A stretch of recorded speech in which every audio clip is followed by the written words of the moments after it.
পোড়া বাড়িতে ঘুমন্ত অবস্থায় সূর্য ও দীপাকে ঘিরে ফেল উর্মি এবং কুন্তলা। অনুরাগের ছোঁয়া আজকের পর্ব। হ্যালো বন্ধুরা, আমি চন্দনা, আমার চ্যানেলে স্বাগতম।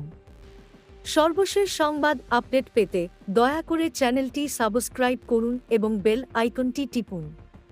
রাত গভীর।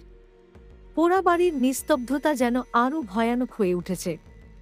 ঘরের ভেতর সূর্য ও দীপা একটানা পথ চলার ক্লান্তিতে ঘুমিয়ে পড়েছে। তাদের মুখে প্রশান্তির ছোঁয়া, কিন্তু চারপাশের অন্ধকার যেন শয়তানি ষড়যন্ত্রের আভাস দিচ্ছে। হঠাৎ পায়ের নরম আওয়াজ। শব্দহীন পায়ে ঘরের দিকে এগিয়ে এল দুই ছায়ামূর্তি, উর্মি এবং কুন্তলা। দীপার ঘুম ভাঙেনি, কিন্তু সূর্যের ভ্রু কুঁচকে উঠল। অচেনা উপস্থিতি টের পেয়ে সে যেন হঠাৎই অজানা বিপদের গন্ধ পায়। কিন্তু ঘুম এখনো চোখে। উর্মির চোখে আগুন। এতদিন চুপ করেছিলাম কারণ ভালোবাসতাম তোদের, কুন্তলা ফিসফিস করে বলল। তবে আজ রেহাই নেই। পোড়া বাড়ি তোর জন্য নয়, সূর্য। এটা আমাদের প্রেতভবন। উর্মির কণ্ঠ যেন ছুরি।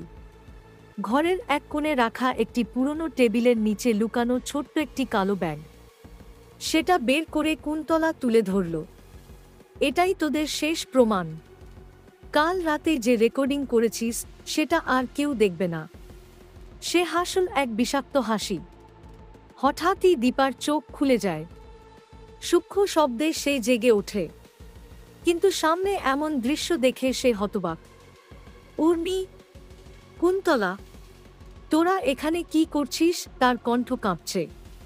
সূর্য উঠে বসে চোখ কচলাতে কচলাতে দেখে উর্মির হাতে একটা পাথরের মতো কিছু, যা মাথায় একবার পড়লেই মৃত্যু নিশ্চিত। তোরা আমাদের মেরে ফেলতে চাস? সূর্য জিজ্ঞাসা করল শান্ত গলায়। উর্মি এক পা এগিয়ে আসে।